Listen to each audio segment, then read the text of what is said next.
आप लोग वैसे ही उसमें होता तो तमोगुण तो मिश्रित दोनों गुण होते हैं हर जगह।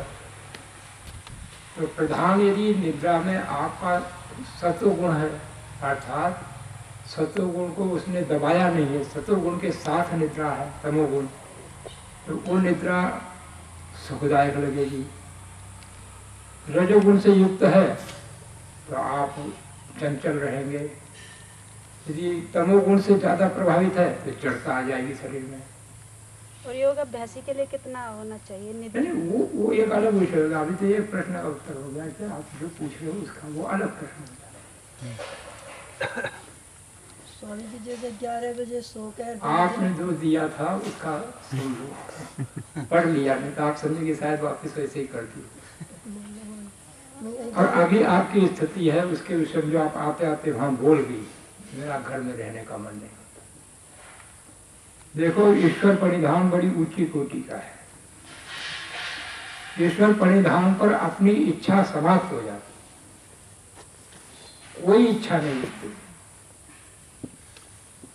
ईश्वर की इच्छा के अनुसार जीवन जीता है।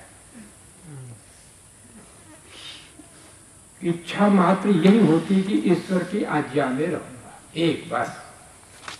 फिर वो कहाँ रखता है, कैसे रखता है, उसमें प्रयत्न तो करेगा, और प्रयत्न के साथ आग्रह नहीं रखेगा। आग्रह रखने से दुख होगा, तो आग्रह नहीं रखा जाता। तो जीवन मुक्त अवस्था होती तो कैसे सुख दुख नहीं लेता है, अर्थात राग द्वेष नहीं बनाता। जैसे एक गधा है, उसको भार ढो रहा है, तो उसके ऊपर शक्कर की बोरी डाल दो तो वो भी ढो देगा, और कचरा डाल दो तो वो भी ढो लेगा, उसको तो ढोना है। ऐसा ही वो जीवन मुक्त व्यक्ति सुख और दुख दोनों को ढोता है। उसको सुख तो सुख है ही नहीं, तो आपकी दृष्टि से शब्द कहा जाता है, वो दोनों को ढोता है। ढोना है क्योंकि मैंने किया है कुछ तो ढो रहा हूं, और कुछ भी नहीं बनाता, ईश्वर के समर्पित। तो ऐसा ही जीवन जीना चाहिए धीरे धीरे अभ्यास से। आप इच्छा तो कर सकते हो, परमात्मा मुझे आप ऐसे साधु संग कर दो, सत्संग में रख दो कि जहां मैं सदा सत्संग को प्राप्त कर सकूं। अच्छी इच्छा है, उसके लिए प्रयत्न भी करो, परंतु प्रयत्न निष्फल हो जाए तो दुखी मत हो, या कोई निष्फल कर दे तो दुखी मत हो। कोई का आपका बल कम है, किसी का बल अधिक है, तो आपका बल का काम चलेगा क्या? निष्फल हो गया तो उसको दोष मत दो, अपनी कमजोरी है इसलिए जा नहीं पा रहा हूँ, सहन कर लो, ईश्वर की इच्छा। जैसे आपने वो बिच्छू सांप वाली बात बताइए ना, तब से मैं उसी में खो रही हूँ। तो उसको समझो और आनंदित रहो, कहीं भी किसी भी बात में। बहुत सी बातें तो आपने अच्छी अपने अनुभव होता, तो और भी अभी भी कोई मन में क्लेश उठाओ ना, ईश्वर को समर्पित कर दो जो इच्छा उठती है, और उसके लिए उत्तम इच्छा के लिए प्रयत्न भी करो। फिर जैसा उसका परिणाम बनता है उसको स्वीकार करो। किसी ने बिगाड़ा, अपनी कमजोरी से बिगड़ा, मैं शरीरधारी हूँ। जैसे स्वामी जी रात को 11 बजे से 2 बजे तक नहीं, उत्तर नहीं वो नहीं, मतलब जैसे पूछ रही थी ना बेटी कि 2 बजे आँख खुल विस्तार नहीं, कोई बात बता दो वो उसका। जी सर, निद्रा के बारे में पूरा ज्ञान दे दो हमें। नींद बहुत परेशान करती है जी। तो 2 बजे कितना सोना चाहिए, कितना नहीं सोना चाहिए, और नींद जब चाहते हैं शरीर पर स्वामी जी जब चाहते हैं तब तो आती नहीं है, और जब नहीं चाहते तब आती है। यहाँ बैठे बैठे आएगी और वहाँ जाके सोएंगे तो आएगी। अधिकार नहीं ना, अधिकार नहीं है। ये गुणों की जो श्रृंखला चित्त में चलती है उस पर हमारा अधिकार नहीं है। देखो, कोई घटना हो जाए तो नींद नहीं आती, विचार नींद आना क्या है, आप उसको सरलता से झटके आते हैं ऐसे बैठे बैठे से। बता रहा हूँ, उसको सुनो ना, अब तुम्हें समझ गया आपकी झटके आने। नींद आने का मतलब क्या हो गया? आपका शरीर कार्य नहीं कर रहा है, आपकी इंद्रियां कार्य नहीं कर रही है, और आपका चित्त भी कार्य करने में सक्षम है। ये तीनों को विश्राम दे दिया, उसका नाम है निद्रा। ये स्थूल परिभाषा। और शरीर तो थका हुआ है, इंद्रियां भी थक गई हैं, पर मन में एक वहा फूल लगी हुई है, विचार चल रहा है, कोई चिंता लग गई है और शरीर टूट रहा है। चाहता हूं कि सो जाऊं, फिर भी नींद नहीं आ रही। तो चित्त के खिन्न होने पर हम सो नहीं सकते। और हमने चित्त को मलिन कर लिया, तमोगुण बढ़ा लिया, जितना नहीं खाना था उतना ज्यादा खा लिया, तो चाह कर भी नहीं जाग सकते। वो चित्त में तमोगुण बढ़ गया, झक्की आ रही है। और कितने कारण बनते जाएंगे, मतलब सोचते जाओ। आपकी रुचि जिस कार्य में है, तो आपका शरीर थका हुआ है, सब कुछ है, फिर भी आप बात को बड़ी ध्यान से सुनते हो। परंतु चित्त के अनुकूल बात नहीं हुई तो बस थोड़ी देर बैठोगे और नींद आने लग जाएगी। अर्थात चित्त वहाँ स्थिर नहीं हो रहा।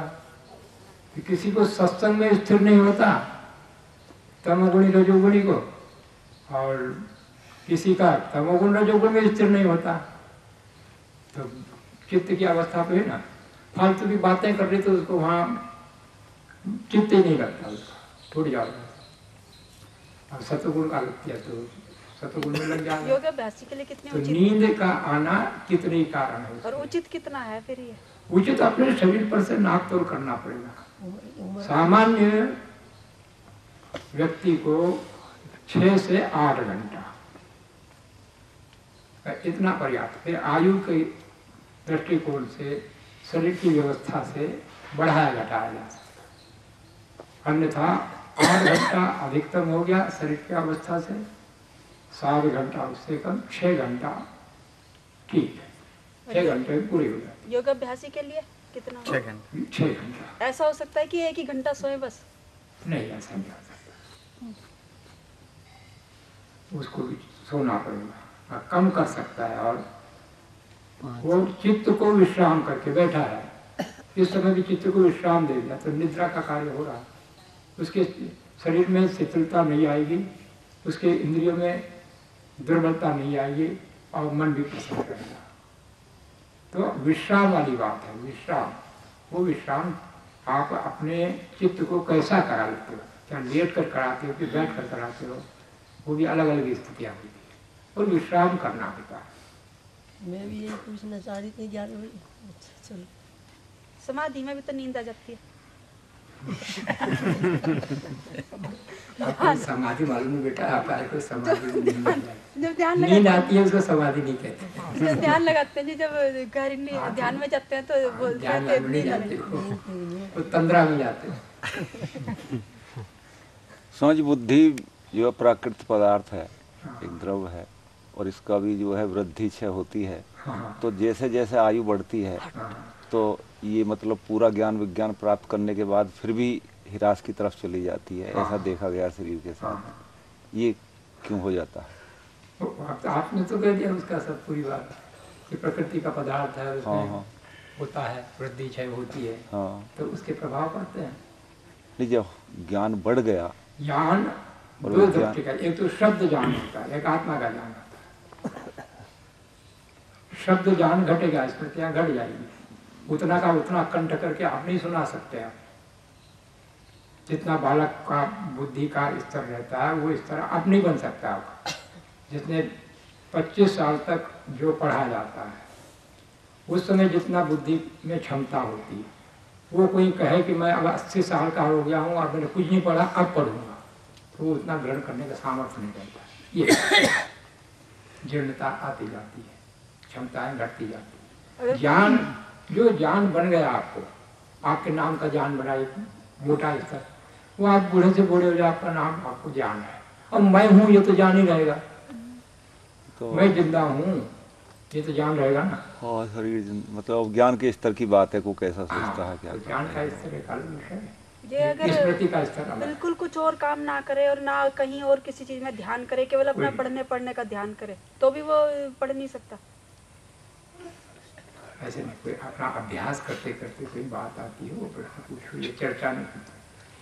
स्वामी जी जैसे कहा कि योगी एक कहाँ समय नहीं, आप कर रहे हो अभी अभ्यास, हाँ जी। उसमें क्या करना है वहाँ पे ही पूछो। उसी से संबंधित है। नहीं, उसी समय सीधी सीधी बात, योगी को एक समय भोजन करना तुमको चाहिए। कितने समय करना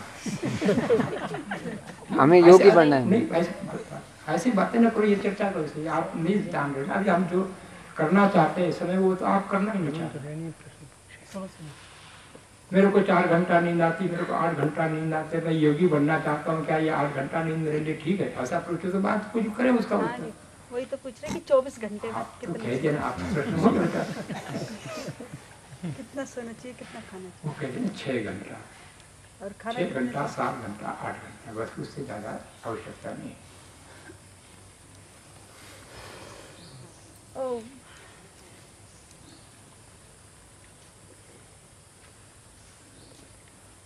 स्वामी हमें यथार्थ में विवेक कैसा होगा? विवेक यथार्थ में विवेक का अनुभव जीव का जिस प्रकार से आपने लिखाया है कि प्रकृति का सही स्वरूप, ये जैसे जिस प्रकार से 4 दुख है वो यथार्थ में हमें अनुभव में नहीं आते, पकड़ में आते ही नहीं कि दुख है ऐसा, क्यों ऐसा नहीं आते ही नहीं है कि ताप संसार।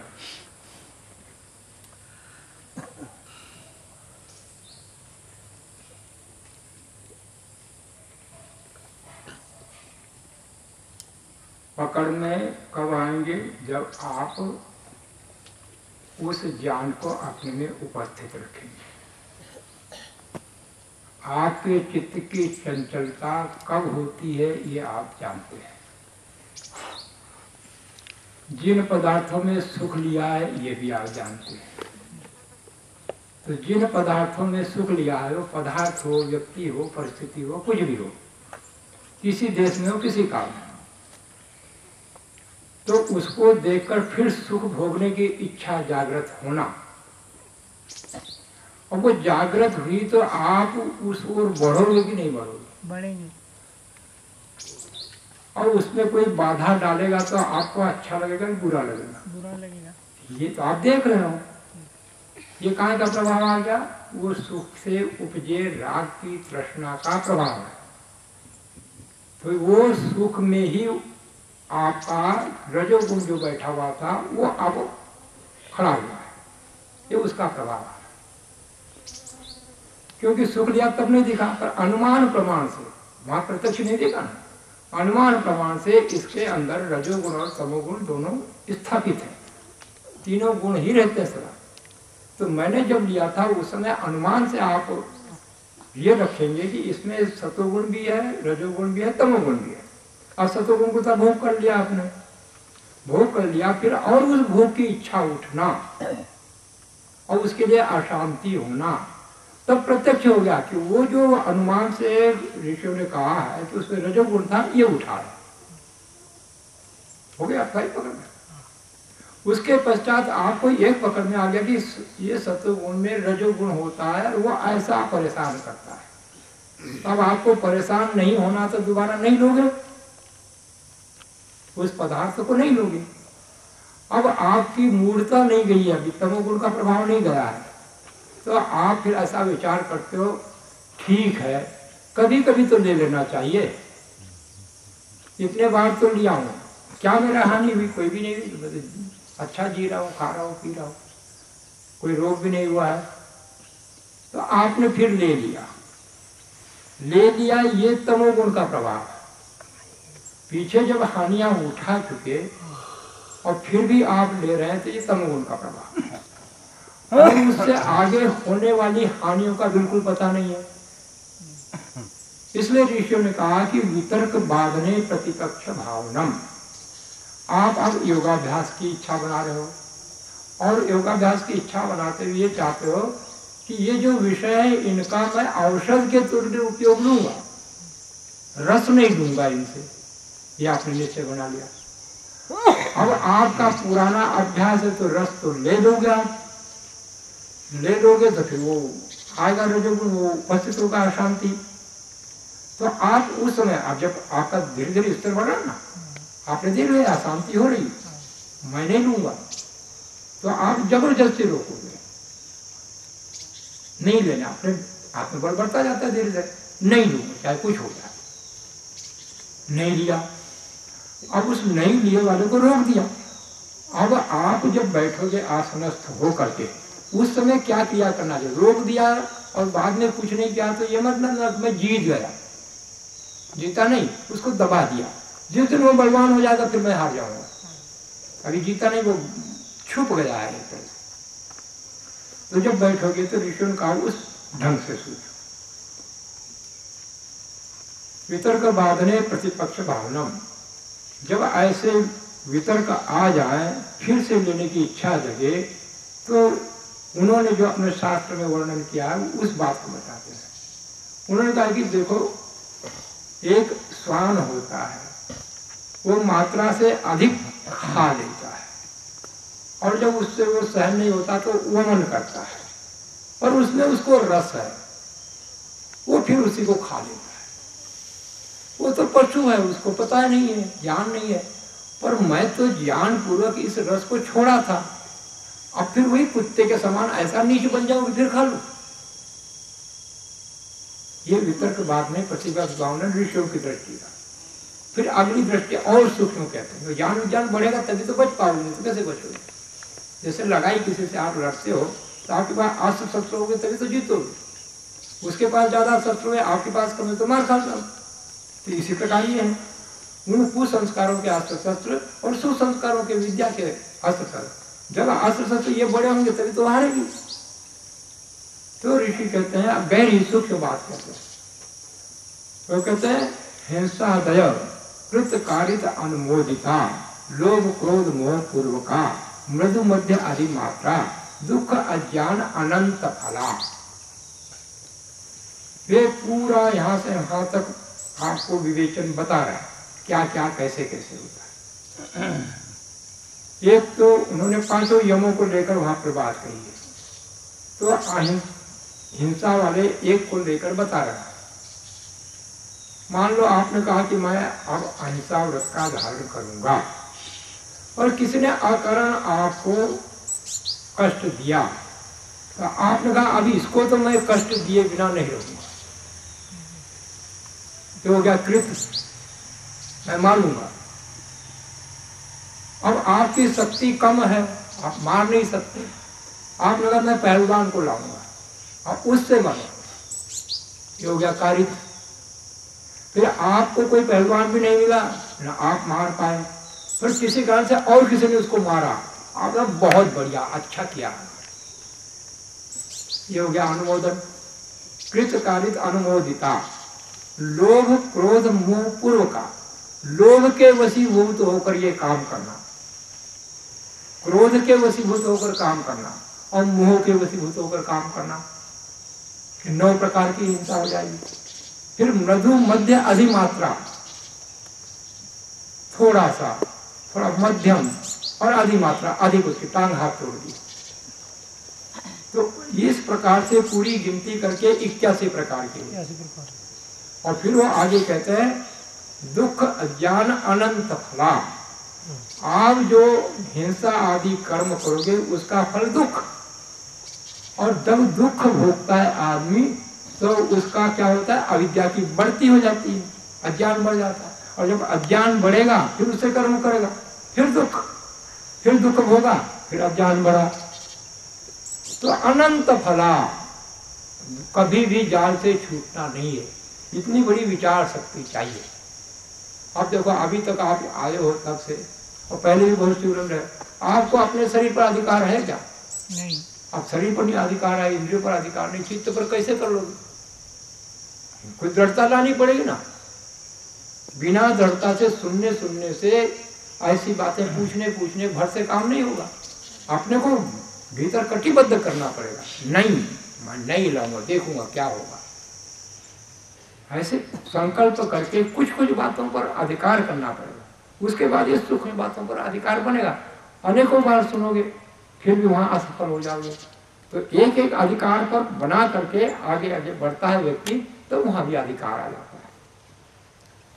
ये वेग जो हमारे में है, इन वेगों को शांत करने के लिए नित्य प्रति स्वाध्याय, नित्य प्रति सत्संग, सज्जनों का संग। अब आप रहो उन रजोगुणी व्यक्तियों के साथ तो आपका रजोगुण तो वैसे ही है और बढ़ेगा।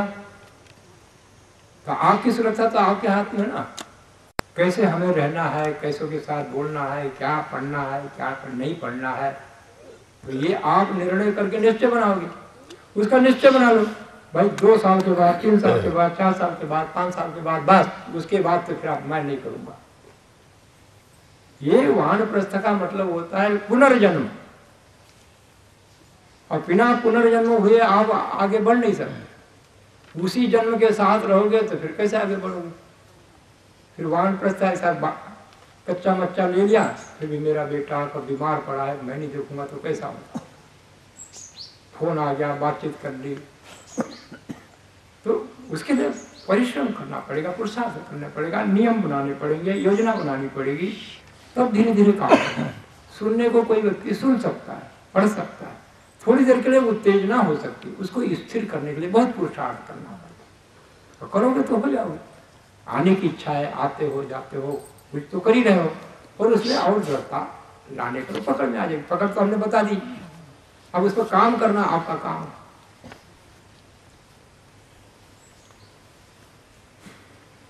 हाँ जी, ये जो योग दर्शन में तीव्र संवेगा नाम आसन है, एक तो ये सूत्र जी, फिर मृदु मध्याधिमात्र तत्व विशेष है। तो ये जो मृदु सतर और जी मध्यम सतराधिमात्र सतर, निमन मध्यम और सतर का होने पर जी, तो तीव्र का जिस तरह वहाँ जो तीव्र है तो वो अलग से कैसे है? तीव्र संवेग होने पर भी बैठो। एक तो आप सूत्र का भाष्य पूछ रहे हो, ये बात हमने बंद कर रखी है। ये तो जानकारियां कहाँ तक लोगे? अभी आप जो यहाँ सिखा जा रहा है उसका जो अभ्यास कर रहे हो, उससे प्रसंग से कोई बात पूछो। यहाँ अभी हमने शास्त्र नहीं पढ़ाया, न शास्त्र के प्रश्न आप उत्तर दे रहे हो, सिर्फ आपका भी यहाँ अभ्यास कर रहे हो, और यहाँ जो सुन रहे हो, जो लिख रहे हो, उसके साथ आपके व्यवहार में कहाँ कठिनाई है उसको पूछो। संगति लगा करके पूछते हैं। हाँ ये संगति लगती है? नहीं, संगति नहीं। यहाँ की बात बताए, यहाँ आपको कहाँ अभी निरोध समाधि कोई सिद्ध हो रही? ये पूछो कि तीव्र समय मेरे पास है नहीं, मैं कैसे लाऊंगा, ऐसा तो पूछ सकते हो। ये सूत्र के अर्थ पूछोगे, भाष्य पूछोगे, वो नहीं अभी काम कर रहे हैं हम यहाँ पर। यहाँ कभी योग दर्शन का पाठ चलाते तब आप प्रश्न पूछते तो उसका उत्तर देते। स्वामी जी, जो प्रकृति है, हमारे शरीर की प्रकृति है, बाल्यावस्था में कोई आसक्ति नहीं, कोई ज्ञान नहीं, और जैसे उम्र बढ़ती है फिर आसक्ति बढ़ती है, वृद्धावस्था में जब अनुभव हो जाता है तो फिर हम छोड़ने लगते हैं। तो आत्मा का प्रकृति से भी कोई मतलब विशेष संबंध है? जैसे आपने कहा कि कार्य और कारण में ईश्वर भी परिवर्तन नहीं ला सकता है, जो ईश्वर ने जिस नियम से इस प्रकृति को बनाया, तो हम इसको आत्मा से जोड़ेंगे कि आत्मा की कमी की वजह से ये सब हो रहा है, या कि ये सब प्राकृतिक है? ये भी आपकी शास्त्रीय चर्चा है, अभी का प्रश्न आपको नहीं है।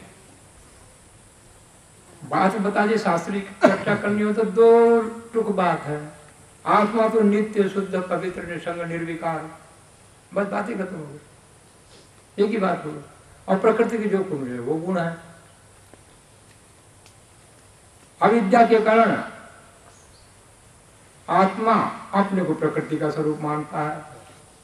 अभी बड़ी गहरी बातें, सूक्ष्म बातें, इनको अभी पूछोगे भी तो इससे हल क्या निकलेगा? आपको क्या कठिनाई है आज? कठिनाई है स्वामी जी? नहीं, वो पता ना, मैं ये अभ्यास करता हूँ, वहाँ पर ये कठिनाई है, वो मुझे बताओ। मैं स्पष्ट कहता हूँ, जैसे मैं जैसे अभी युवावस्था जैसे जैसे आ रही है, यहाँ बढ़ रही है, तो जैसे हम सोते हैं स्वप्न अवस्था में जो हमारी स्थिति है, तो उससे लगता है कि एक ही स्थिति लगती है कि ये प्राकृतिक है, प्रकृति की वजह से मोह आ सकती है, सब चीज़ें विकार वासना सब आ रही हैं, और एक लगता है कि नहीं मेरी आत्मा की कमी है। तो मैं बीच में होगी, ये आत्मा की कमी है कि ये प्राकृतिक है? ऐसा है, अभी आपने एक तो शब्द जान लेना पड़ेगा ठीक से जी। शब्द जान भी नहीं है आपके पास।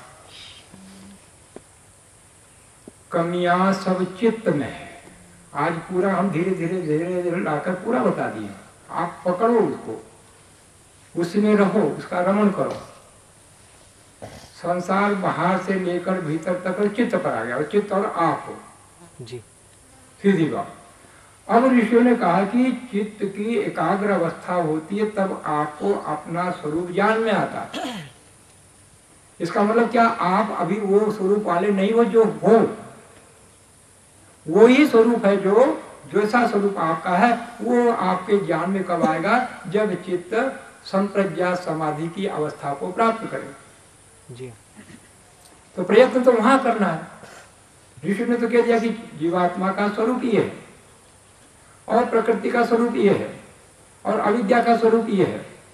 अब आप अविद्या के साथ जुड़कर काम करोगे तो कहोगे कि वो ऐसा ही प्रकृति से हो रहा है, वो नहीं, आप करते हो इसलिए होता है। काम, क्रोध, लोभ, मोह, मद, मात्सर्य ये अविद्या के कारण इसमें उत्पन्न होते हैं, और आपके सहयोग के बिना उत्पन्न नहीं होते। आपके सहयोग से बिना न तो उसमें शुभ कर्म के कोई लक्षण आते हैं, न दुष्कर्म के आते हैं। आपके ज्ञान के विरुद्ध होने से आप ऐसे कर्म करते हो। तो जब आपको धीरे धीरे बताया रहा है यहाँ पर चित्त की ये अवस्था है, तो ये अवस्थाएं निर्मित मैंने की या और किसी ने की? मैंने की। एक तो जन्म जन्मांतर से आपको प्राप्त हुआ है चित्त, जी। एक यहाँ से प्राप्त हुआ है। अब आपको सत्संग, स्वाध्याय आदि कुछ मिला है, उससे अब आपको ये लगता है कि ये मैंने जो संग्रह किया ये ठीक नहीं, अब मुझे ये संग्रह करना चाहिए। जी।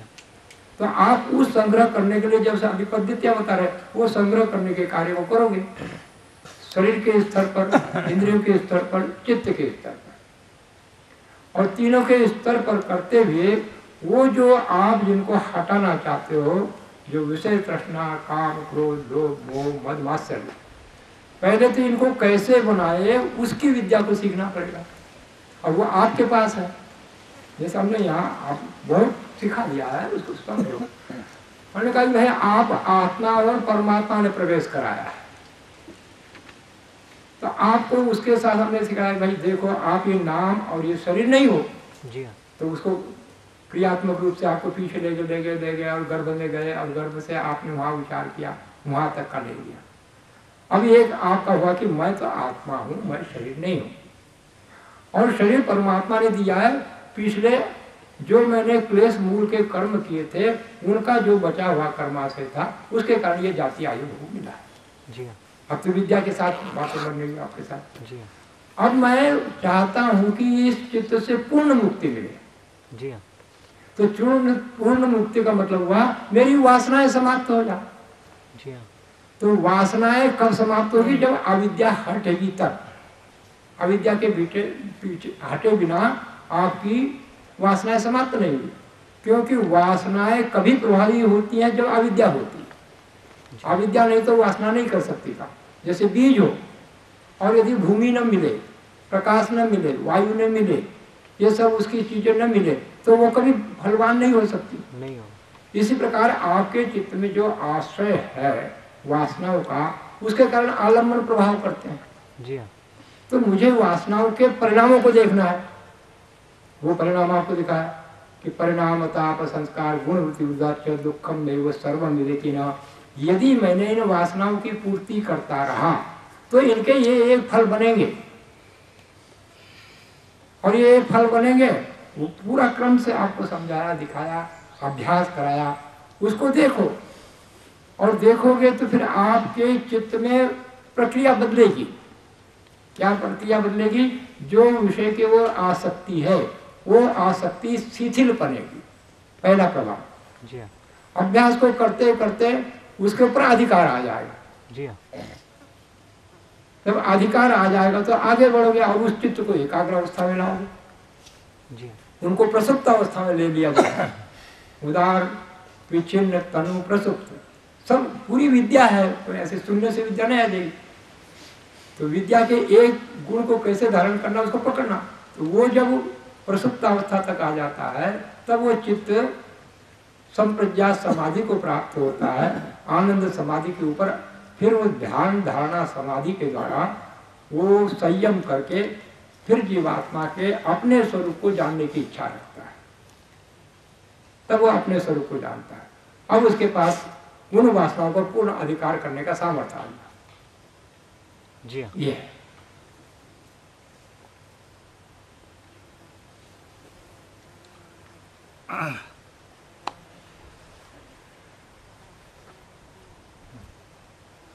मुझे जब ध्यान लगाने हैं, आप कहो कि उसमें विचार करो। विचार तो कुछ हो तो नहीं, सुन सी बात हो जाए बस, ना कोई और कोई चीज़ दिखे, ना कोई किसी तरह का विचार उठाए, फिर उसे क्या कहें? क्या करें उस समय? हम वो स्तंभवत जिसे कहते हैं,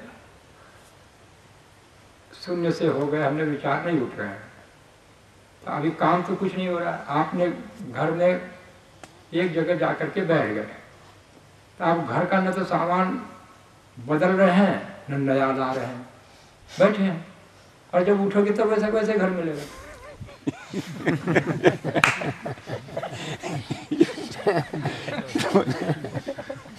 ऐसी बात है, अच्छी बात है, आपने बिगाड़ा भी नहीं, सुधारा भी नहीं, बैठे रहे। इतना अच्छा काम किया।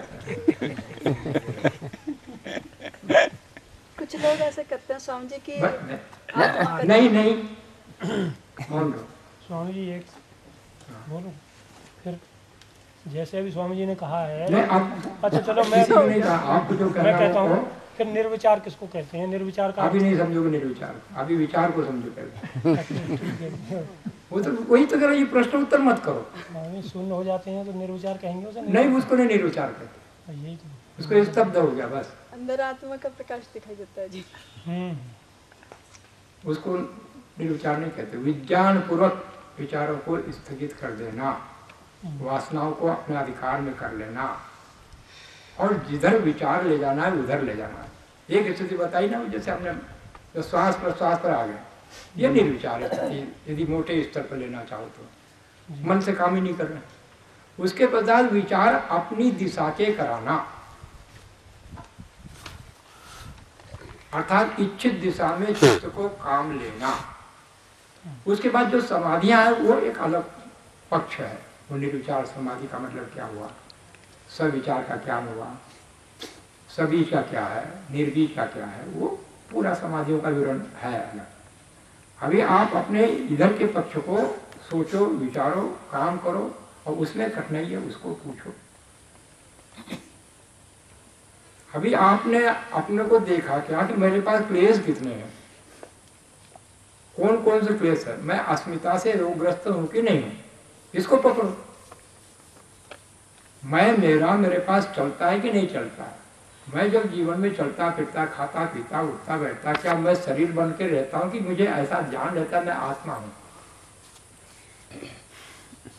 तो ये असली चीज, ये आपकी जो जितना स्पष्टता से बताए उस पर विचार करो कि कहाँ भूले हैं, उसको कैसे सुधारे, और मैं सुधार रहा हूँ, और सुधारने में ये उन्नति हुई है, ये यहाँ कठिनाई आ रही। वो तो बातें कुछ आपके हितकारी होंगी, ये जानकारियां लेते लेते तो आदमी को जीवन निकल जाता है। ये सूत्र क्या अर्थ है, उसका क्या अर्थ है, उसका जिसका अर्थ आ गया उसके साथ आपका अर्थ क्या है। अब अहिंसा को आज थोड़ी सी ले लेते हैं, आपको मालूम तो बहुत होगा, तो उसका तो कोई प्रश्न ही नहीं पूछोगे। किसका जी? अहिंसा का, कि मेरे से हिंसा खत्म हो गई है, या हिंसा अभी मेरे में बची हुई है, आप उसके लिए तो खोज नहीं करते। हिंसा कितने स्तर पर मेरे पास है, असत्य कितने स्तर पर है, चोरी कितने स्तर पर है, व्यभिचार कितने स्तर पर है, परिग्रह कितने स्तर पर है, उनकी खोज के एक दिशा अपने साथ लगानी चाहिए, और उस पर विचार करके अपने जीवन को बढ़ाना चाहिए। तो इसको आपको एक विषय पर हमने कहा भी था कि हम अहिंसा को या हिंसा को थोड़ा सा विस्तार से बता देंगे। अब प्रयोग करना आपके अधिकार में है। आप अहिंसा की सिद्धि के लिए जाते हो तो पहले ये विचारो कि आप हिंसा क्यों करते हो। अहिंसा का मैं पालन करूंगा मतलब हिंसा आपसे हो रही है, पहले तो ये स्वीकृति आपको आनी चाहिए। जो प्रश्न उत्तर करो, ये साधना के प्रश्न है, वो तो प्रश्न उत्तर उठते ही नहीं आप लोगों की तरफ। तो हिंसा का मतलब आप गहराई में जाओ। एक तो आप मोटे मोटे स्तर, हम किसी को मारेंगे नहीं, किसी की हत्या नहीं करेंगे, बहुत ही स्थूल स्तर, और उतने को पार कर लिया तो आप समझोगे अहिंसक हो गया। अब आपकी बुद्धि इतनी हाई मोटी तो करोगे क्या। मैं किसी को अपने द्वारा मरवाऊंगा नहीं, मैं किसी कोई मारता होगा अनुमोदन नहीं करूंगा। ये 3 मोटे मोटे स्तर बात हो गए। अब ये 3 छोड़ दिए तो आप समझे मैं बढ़िया हो गया हूं। इससे और ये सूक्ष्म स्तर पर लोभ पूर्वक नहीं करूंगा, मोह पूर्वक नहीं करूंगा, क्रोध पूर्वक नहीं करूंगा। अब ये हिंसा प्रारंभ कैसे होती है इसकी खोज नहीं किया, और खोज करोगे अभी आपको सरलता से बता देते हैं। आप किसी को दुख कब देते हो, हमने अभी बता भी दिया, लिखा भी दिया, उसके ऊपर तो बात ही नहीं कर रहा, उसके ऊपर कोई मनन चिंतन नहीं आपका, और बड़ी ऊंची बातें पूछते हो, तो उससे कैसा क्या लाभ मिलेगा। तो आपको लिखाया कि भाई कब व्यक्ति किसी को दुख देता है, वो 6 स्थितियां लिखाई कि इसमें दुख देता है, और 6 स्थितियां लिखाई कि इसमें सुख देता है। तो आप दुख किसे देते हैं, जिससे दुख प्राप्त करते हैं उसको दुख देते हैं, अर्थात दुख लोगे तभी हिंसा करोगे। मूल आया ना खोज उसकी, तेजपाल जी समझ में आ रही बात। बिना दुख लिए आप किसी को दुख नहीं दे सकते, ये मूल सिद्धांत। और मैं दुख देना बंद करना चाहता हूं तो दुख लेना बंद करना होगा। ये इसका शोध, ये इसका विज्ञान गहरा। अब मैं दुख क्यों लेता हूं इस पर खोज चलेगी, और जब खोज चलेगी आप कोई सा भी अपना जीवन का बताओ कि मैंने ये दुखी हुआ, तो हम ईश्वर की कृपा से, ईश्वर के सानिध्य से बता देंगे इसमें ये अविद्या थी, इसके कारण आपने दुख लिया। बिना अविद्या से दुख को आप नहीं भोग सकते, और जिस दुख को भोगोगे इस दृष्टि से वो उसके, तब आप द्वेष बनाए बिना नहीं रह सकते, वो नियम है परमेश्वर। और जिसके पास द्वेष बन गया, देखो आपको बता ही देते हैं, समझ तो लो, सुन तो लो, करते तो हो नहीं कुछ। ऋषियों की तरह ग्रंथ भी नहीं पढ़े आप लोगों ने, अभी कहाँ कुछ तो किया नहीं ढंग से काम। ये राग और द्वेष क्या है, तो द्वेष की परिभाषा पतंजलि कहते हैं, दुखानुसयी द्वेषः। दुख के आश्रय से जो क्लेश पैदा होता है उसका नाम द्वेष है। अर्थात जहां आपको दुखानुभूति हुई उस आश्रय से क्या बन गया, द्वेष। अब उस द्वेष का परिणाम क्या बनता है, तो व्यास जी उसके ऊपर हास्य करते, दुखाभिजस्य दुखानुस्मृति पूर्व दुखे तत्साधनो वा यो प्रतिघो मन्यु जिघांसा क्रोधश्च द्वेषः। वो कहते ये कैसा पैदा हुआ, ये दोष का परिणाम क्या होगा, क्या क्या पैदा करेगा। तो इसने 4 लक्षण बता दिए। प्रतिघो, जिससे दुख आपको मिला है उस दुख देने वाले पदार्थ के चिंतन से, चर्चा से और दर्शन से ये लक्षण प्रकट हो तो समझ लेना कि आपने वैर बना रखा। अहिंसा की मूल परिभाषा महर्षि दयानंद जी ने अत्यंत संक्षेप में दी। सभी प्राणियों के साथ वैर भाव छोड़कर प्रीति पूर्वक व्यवहार करना अहिंसा। अब वैर क्या है, आप समझते हो कि किसी से गठान मान ली उसी का नाम वैर है। वो वैर का एक जघन्य रूप है। ऊपर कहां से वैर की धरती प्रारंभ होती है, तो ये जो प्रतिघो, प्रतिकार की भावना, उसको देखने पर जो उठी आती, प्रतिकार की भावना, मन्यु विरोध की भावना, प्रतिघो मन्यु जिघांसा उसको मारने की, नष्ट करने की भावना, और क्रोध तनाव होना, क्रोध करना, ये 4 प्रकार के आत्मा में भाव उड़ रहे हैं। इसका मतलब आपके भीतर द्वेष वैर भाव उपस्थित है। अब उस वैर भाव को आपको हटाए बिना प्रीति नहीं आएगी।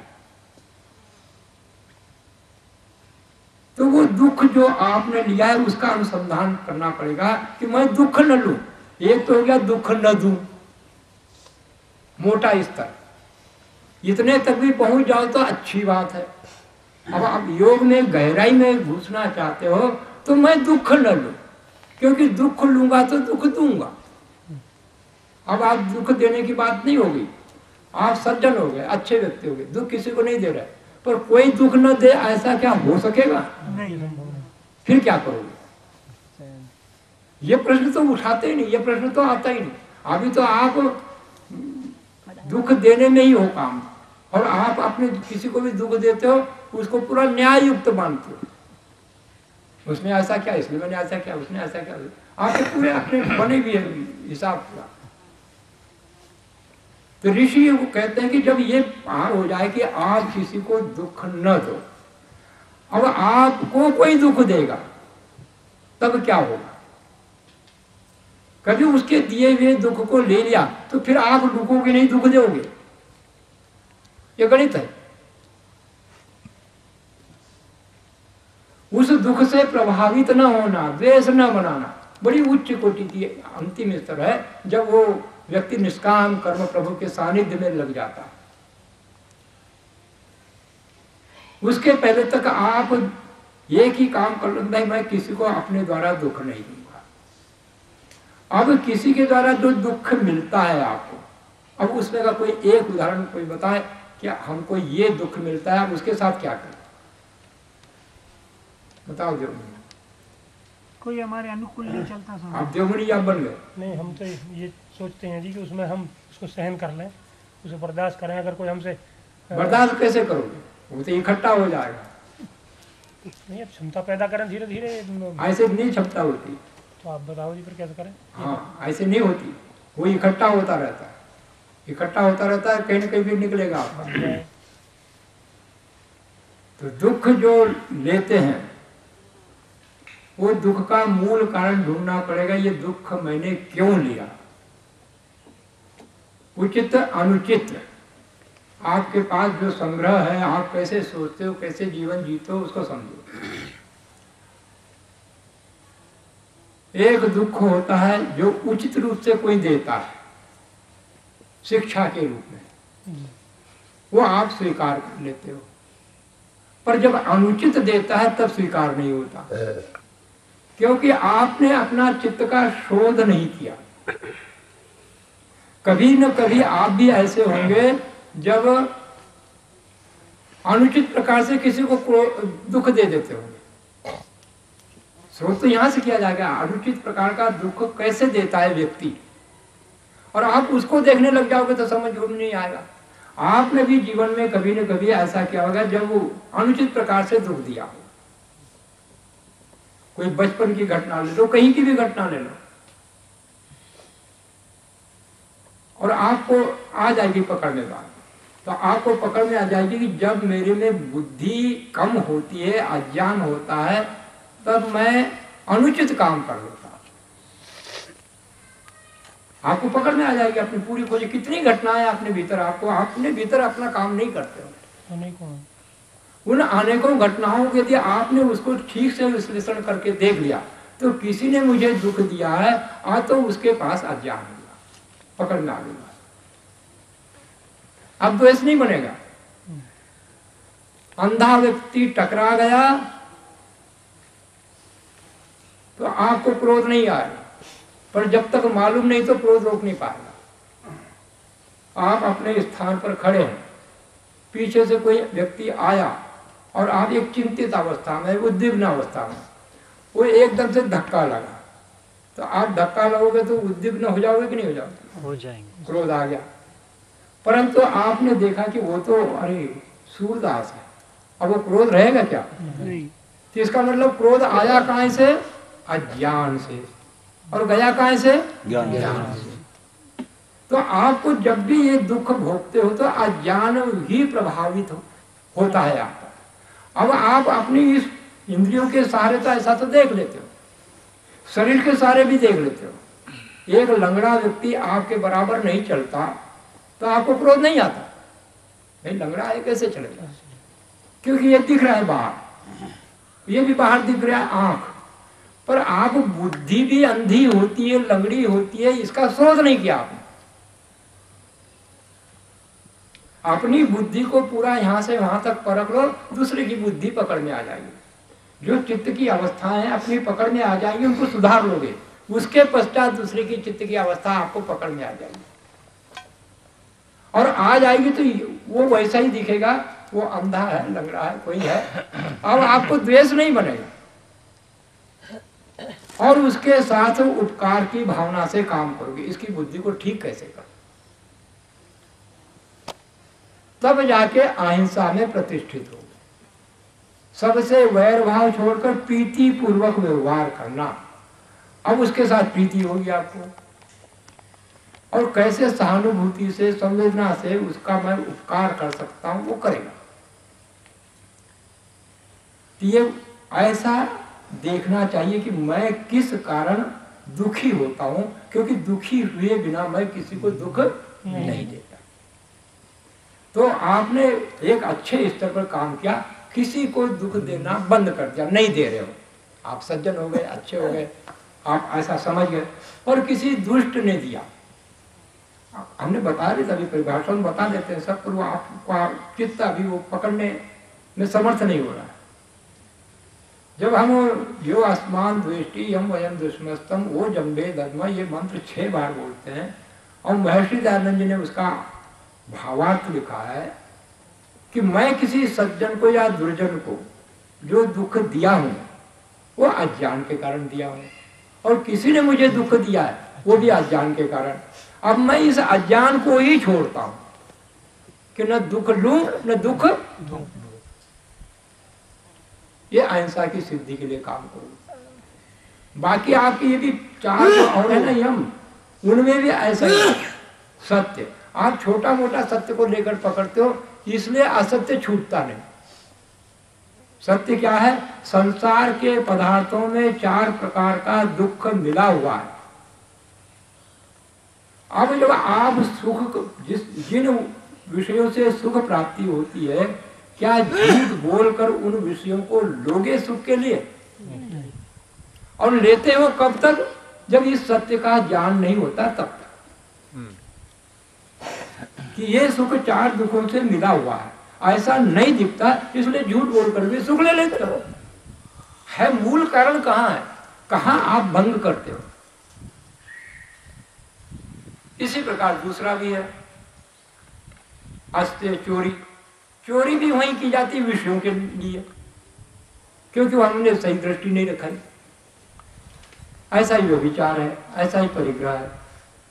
तो जब तक सत्य का ज्ञान न होगा तब तक आप ऐसा करते रहोगे। और अभी तो आप दूसरे की हिंसा, अपनी हिंसा, चोरी करोगे तो आपकी हिंसा हुई कि सामने वाले की हिंसा हुई?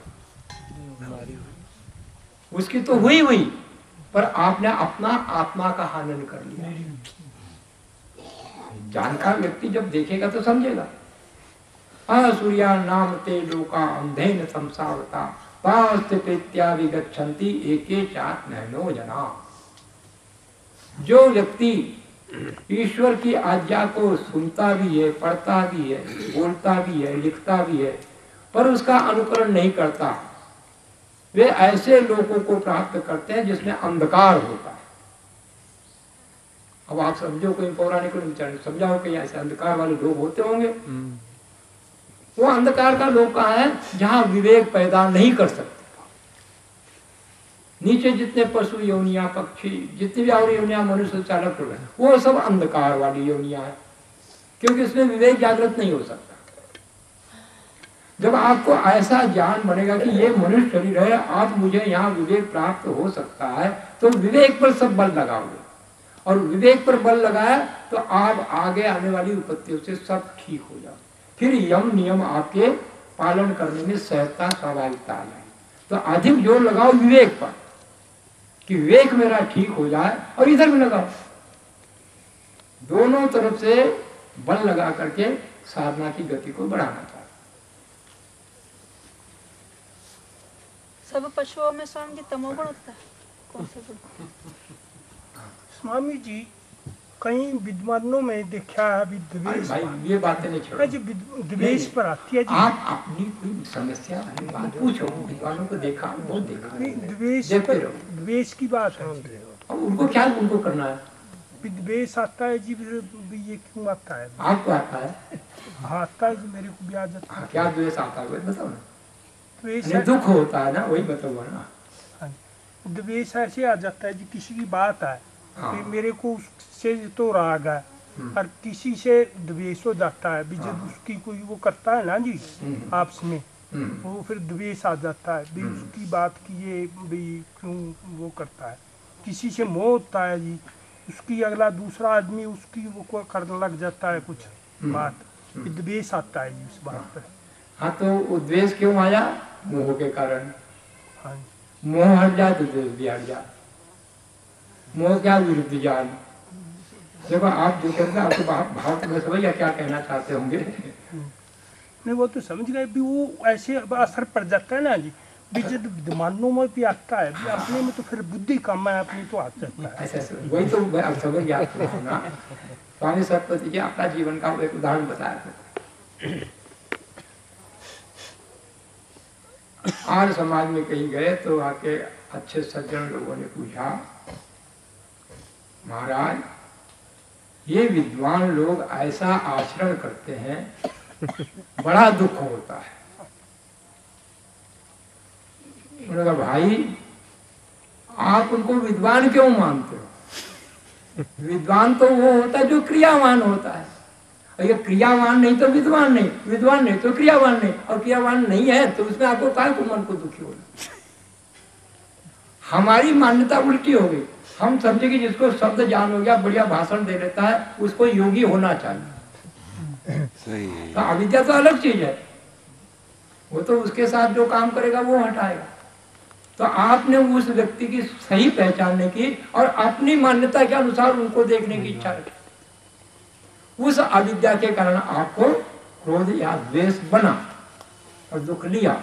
यदि उसकी यथावत स्थिति समझ लेते, भाई फूल तो बहुत अच्छा है पर नकली है, आप कहते ये क्या फायदा, सुगंधि तो आती नहीं, तो नकली से कैसे सुगंधि आएगी?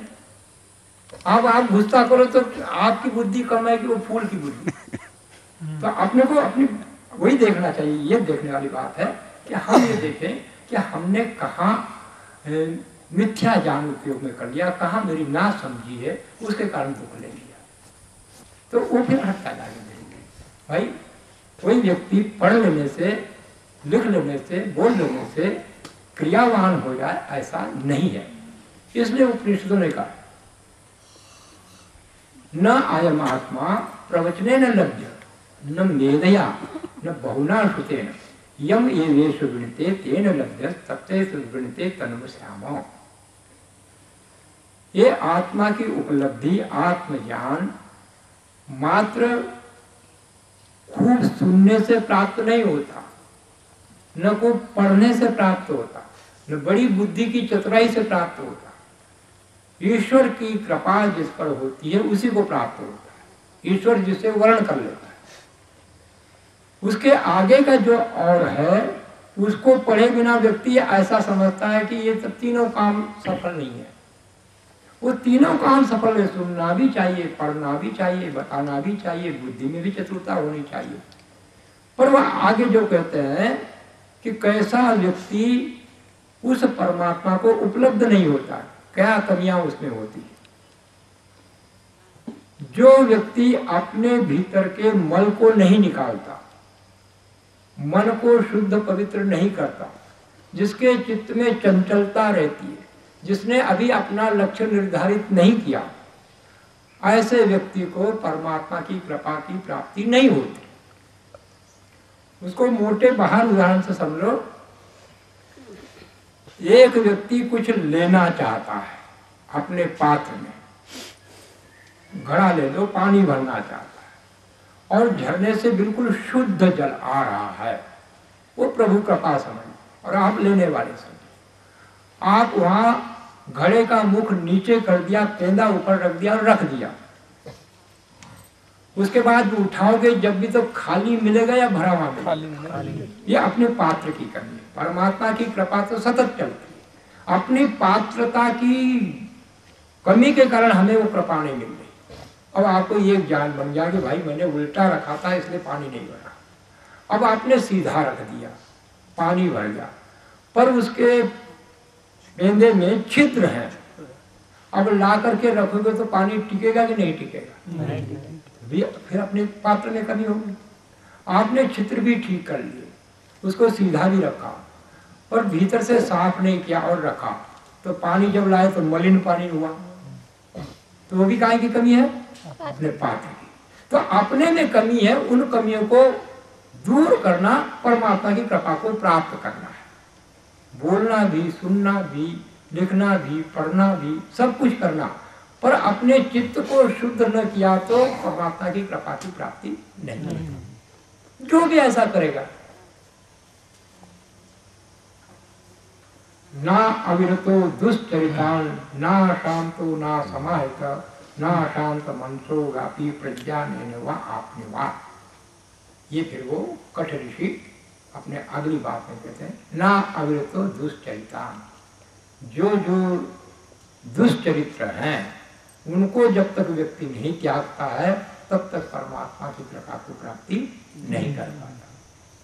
ना अविरतो दुष्चरितान ना शांतो ना समाहित, जो हमेशा चंचल बना रहता है परमात्मा की कृपा उसको भी प्राप्त नहीं होती। और जिसने अपने चित्त को समाहित अभी निश्चित नहीं किया मुझे कौन से मार्ग पर जाना है, उसको भी परमात्मा की कृपा प्राप्त नहीं होती। तो ये इस प्रकार की बातें हैं, वो समझ आ जाए। अब लिखना चाहो तो थोड़ा सा लिखा दो, संग्रह तो कर लो, अच्छी बात। आपकी तो बहुत कृपा हो रही है, कुछ हमारा ही घड़ा उल्टा हो रही है।